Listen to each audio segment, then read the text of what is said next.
Welcome back. President Abdel Fattah al-Sisi witnessed the celebration of the Egyptian Judiciary Day in El Manara International Conference Center at the 5th Settlement in Cairo.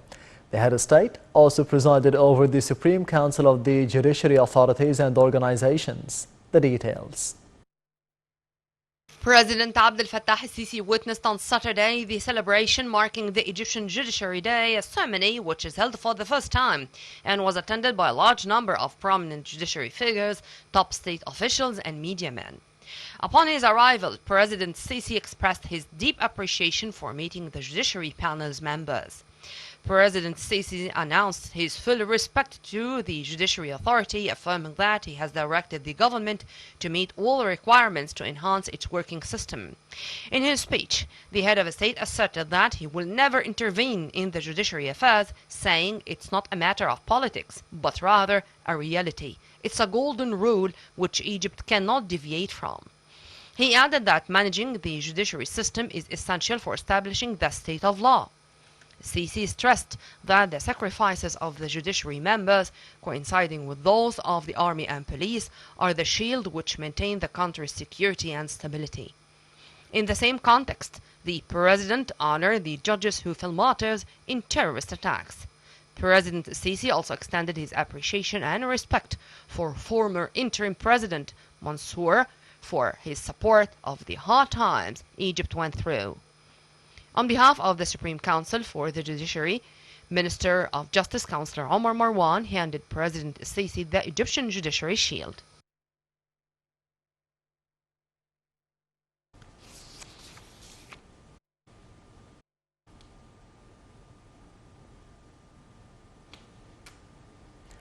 Addressing the attendees, Minister of Justice Omar Marwan stressed that the establishment of the City of Justice at the new administrative capital is the gem of the ministry's projects. Marwan stated that in less than 2 years, the ministry accomplished unprecedented achievements concerning the developmental projects to elevate the judiciary system, hailing President al-Sisi's support in this regard. In his speech, President of the Supreme Constitutional Court, Councillor Saeed Marai, said that President al-Sisi was the first head of state to give directives to activate the role of the Egyptian women in the judicial bodies. Marai stressed that the president was also the first to order the introduction of the electronic justice in all courts within the framework of the largest Digital Egypt project.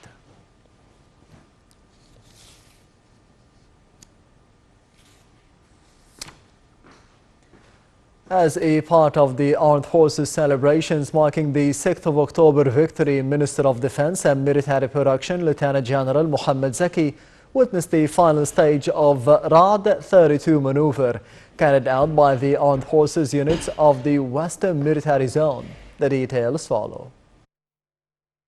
As part of celebrations of the Armed Forces marking the glorious 6th of October victory, Minister of Defense and Military Production Lieutenant General Mohammed Zaki attended on Saturday the concluding phase of Ra'd 32 with live ammunition.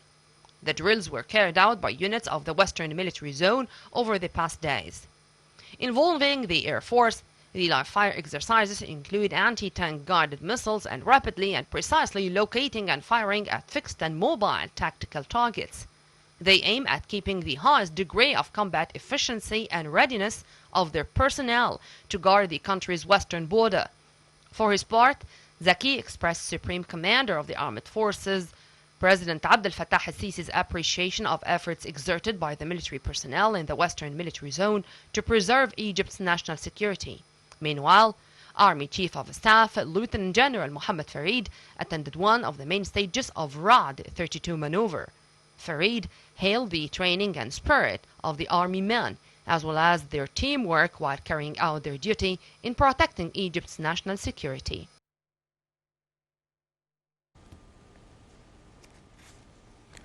Upon President Abdel Fattah al-Sisi's directives and within the framework of the Egyptian solidarity with the brotherly nations in times of crisis, a military airplane carrying tons of medical aid offered from the Health Ministry arrived in Somalia.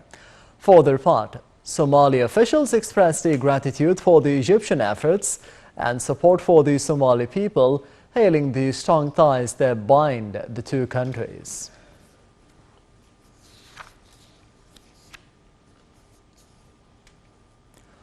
Foreign Minister Sameh Shukri received the Libyan Deputy Prime Minister Abdullah Al-Lafi, currently on an official visit to Cairo and accompanied by a high-ranking delegation. Official spokesman of the Foreign Ministry, Ahmed Hafez, said that Shukri asserted the Egyptian full support to Libya as an independent, sovereign state.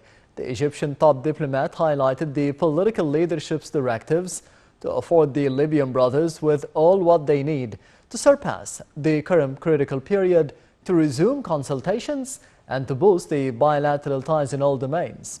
Shukri also stressed Egypt's full backing to the political roadmap approved by the Libyans to hold the presidential and the parliamentary elections due next December as a decisive step toward realizing stability. The foreign minister renewed the necessity to maintain the Libyan and free mercenaries and militias and to stop any foreign intervention into the internal affairs of the country.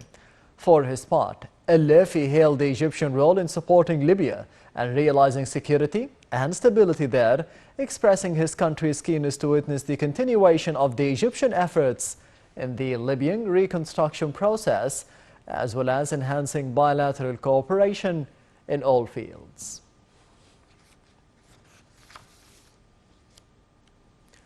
The United States reached the latest heartbreaking pandemic milestone, counting more than 700,000 deaths from the COVID-19 just as the surge from the Delta variant is starting to slow down